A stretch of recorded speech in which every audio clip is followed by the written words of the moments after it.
Inama yuha itu bisian inisiasi metode ditunjukkan keberadaan dia zat al-ghaib yang Allah namanya. Cuman tafsirnya selama ini wahyu, kan bingung wahyu sing piye kan begitu. Wahyu Quran ki ditompo hasil mimpi dibalik tabir kan gitu toh ya, ya kan? Nabi Nawadi pemimpi jan pelecehan hebat. Kita itu beragama Nabi ne wis mbiyen sangka pemimpi pisan. Mboten ngaten lho nggih, mboten ngaten lho. Aja dipotong ya. Bukan ngaten. Bukan. Di balik tabir itu artinya bahwa intinya manusia itu bukan masalah jasad yang kelihatan ini gitu. Situ aja.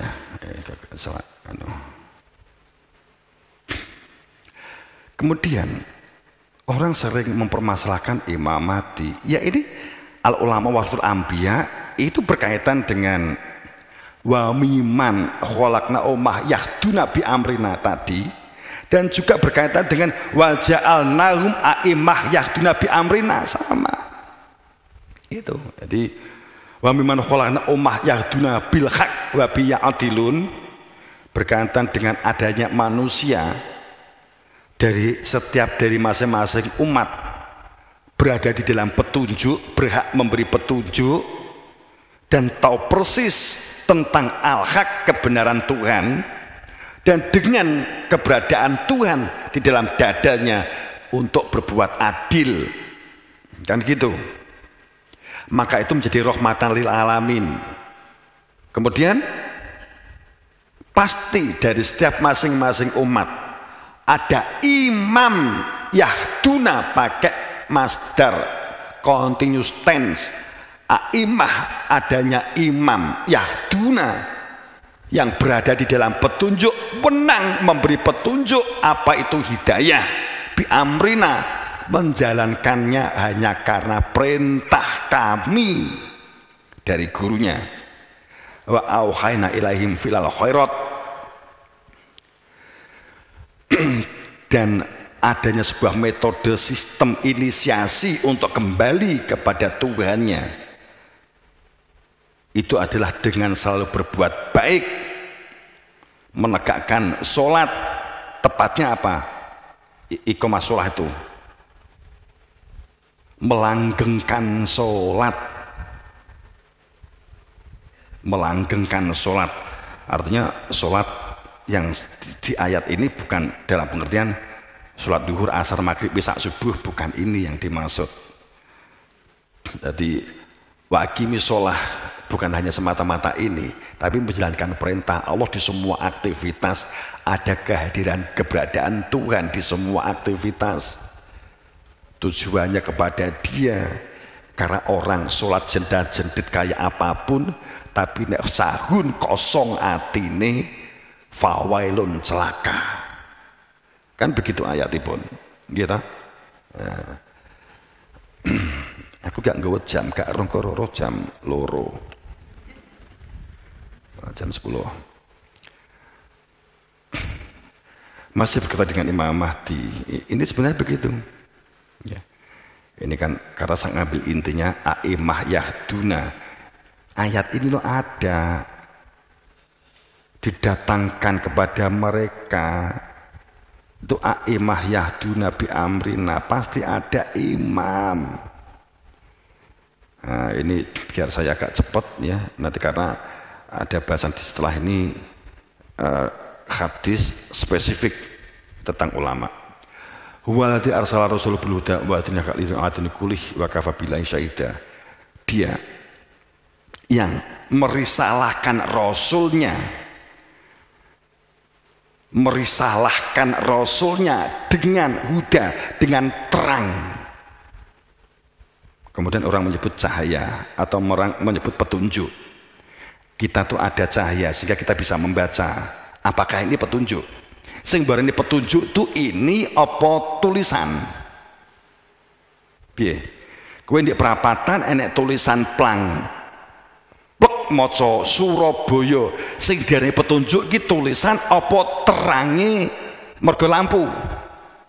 Sing diarani petunjuk sing ndi? Tulisan toh?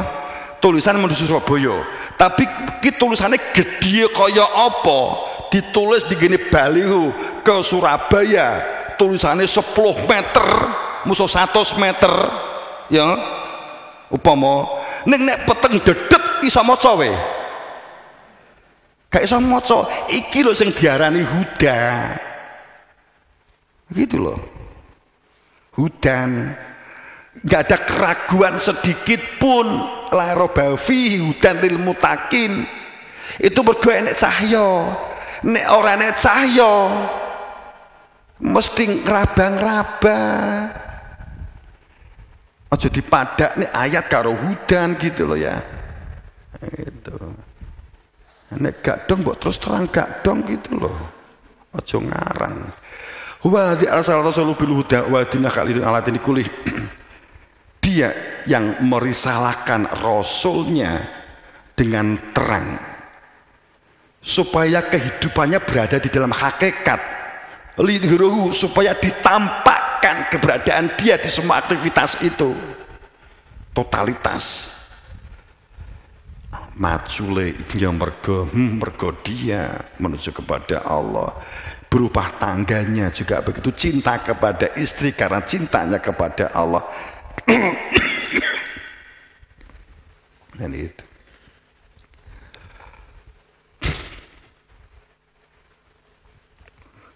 mutlak. Itu berkaitan dengan Imam Mahdi, ya berkaitan dengan jenenge Mahdi dari kata hadi huda, mengenai penunjuk terang gitu, penjelas, lidhiru untuk dijelaskan. Maka di ayat Al Imran 144, wa ma Muhammadun la rasul qad khalat min rusul, duduk perkara fisike Muhammad, tapi Muhammad itu sebagai rasul, sebagai Nur Muhammad, sungguh berlalu rasul persis seperti dia. Persis ya persis, podo, pada, sama, bahasa Jawane somo. Nek podo bahasa Indonesiane pada, sama bahasa Jawane somoan itu. Afain mata, apakah jika beliau meninggal atau dibunuh, au qutila angqalabtum al aqabikum, kamu nggak percaya bahwa Nabi Muhammad itu menggulung-mentah pelanjutnya. Kenapa kamu berbalik ke belakang saat Muhammad Muhammadun duduk fisiknya Muhammad tapi sebagai rasul, persis rasul sebelumnya persis, kemudian setelahnya kamu abaikan, kamu gak mengakui, kamu singkirkan, kamu rekayasa, kamu buat kesepakatan sendiri. Waman yang qalib ala akibai, sopo sehingga kesepakatan diwi tidak akan menjadikan mundorot sedikit pun. Kan gitu kan, gampangane ben gampang nompone kan gitu toh. Nah. Maka di dalam surat Al-Mu'minun 44, tsumma arsalna rusulana tatra, Bapak Ibu yang berbahagia, tatra ini mutawatir, taro itu maknanya sambung yang tidak pernah terputus. Jadi kalau kita tali itu ya nggak pernah terputus.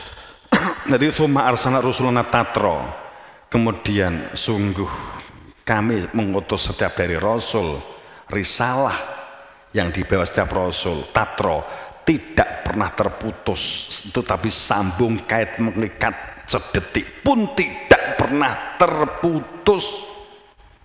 Yang hak dan wewenang, yang gulawentahnya tertuang dalam surat Luqman.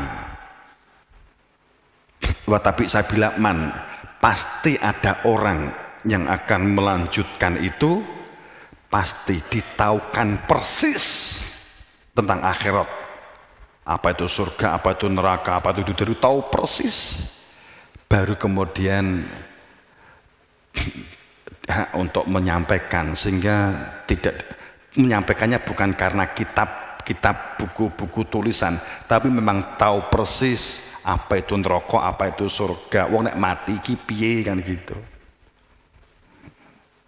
Tapi aku jeng mbok takoki bapak kula pripun gitu ya. Terus terang aku bingung tenan nek mbok takoki. Tak duduhne wing kon nangis gitu. Ndek endi nggone gitu kepamane kan gitu. Wis yang penting didongakne gitu loh ya.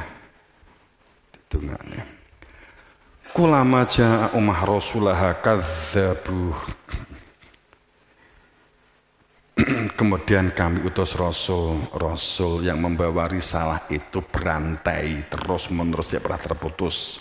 Namun kulama ja'a, setiap mereka itu hadir untuk ditampakkan keberadaan Rasul yang membawa risalah, umat itu selalu kadzabuh, selalu mendustai. Kowe ku ya menungso biasa, kowe ki ya mangan, kowe ya luwe, kowe ki ya ngombe, omblok, kowe kan koncoku, kowe kan cik enom, kan gitu.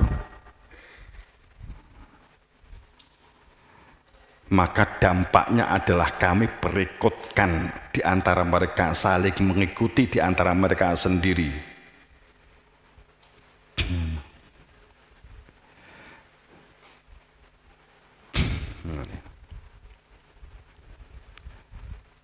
Maka di dalam surat Mursalat, wal mursalati urfa itu maknanya juga sambung ya, sambung. Jadi seperti sebuah garis, seperti apa ya, sulak, pemane sulak begitu ya. Kemudian ini ada rambut ujung sampai belakang kecuali pegangannya. Iki nek sulak iki rontok kan gak penak lagi. Enak sing rontok di kene, ngerti sulak? Bener sulak ya, bahasa Indonesia ini sulak ya. Lagi ki ulune iki pucuk teko bongkot. Nah ini di tengah ki hilangkan gak penak. Yang dikatakan urufa itu jadi sambung terus sulaknya itu. Masih penuh gitu loh. Itu dikatakan urufa. Jadi wal mursalati urufa gitu loh. Lah mursalat itu adung piye ya. Nek tafsir iki dimaknai malaikat sih ya. Wa mursalatul urfa, jadi pembawa risalah. Risalah ya risalah. Mimnya itu adalah mim fa'il. Jadi pembawa yang ngasto risalah itu sambung terus menerus, itu maknanya urfan. Dengan sebenar-benarnya karena masdar. Fal asifati asfa. Dan para utusan ini gigih walaupun hantaman kencang, terpaannya terus menerus gigih menyampaikan.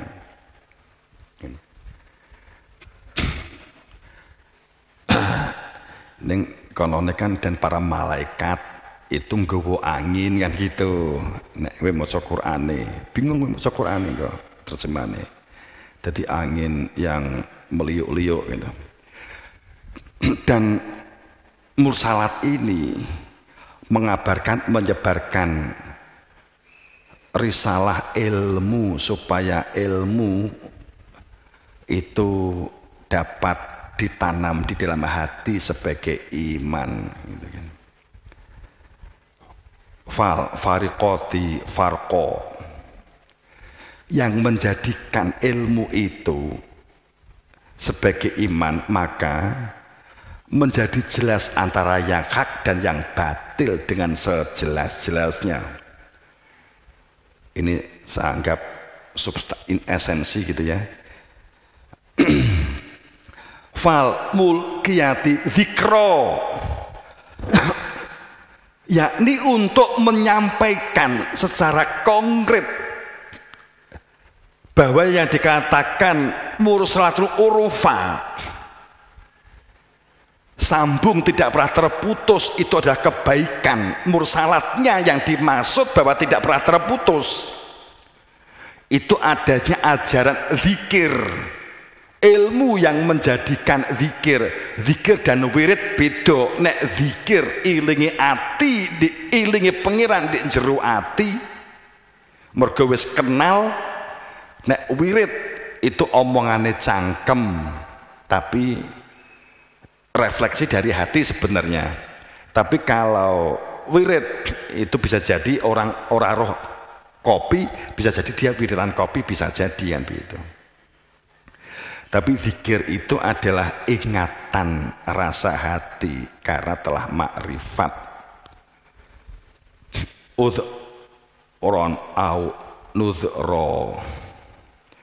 Ini luar biasa ayat ini yang ke-6. Untuk menolak segala hujah, alasan-alasan hasil kesepakatan dan dari prasangka, dari praduga, anggapan yang dianggap sebagai keyakinan yang diimankan, teori dan konsep-konsep hasil rekayasa pikiran-pikiran hasil dari intuisi,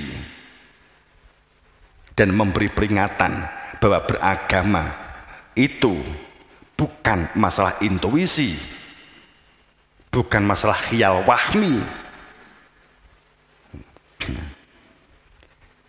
Maka hanya menolak alasan itu jika ada pembawa risalah.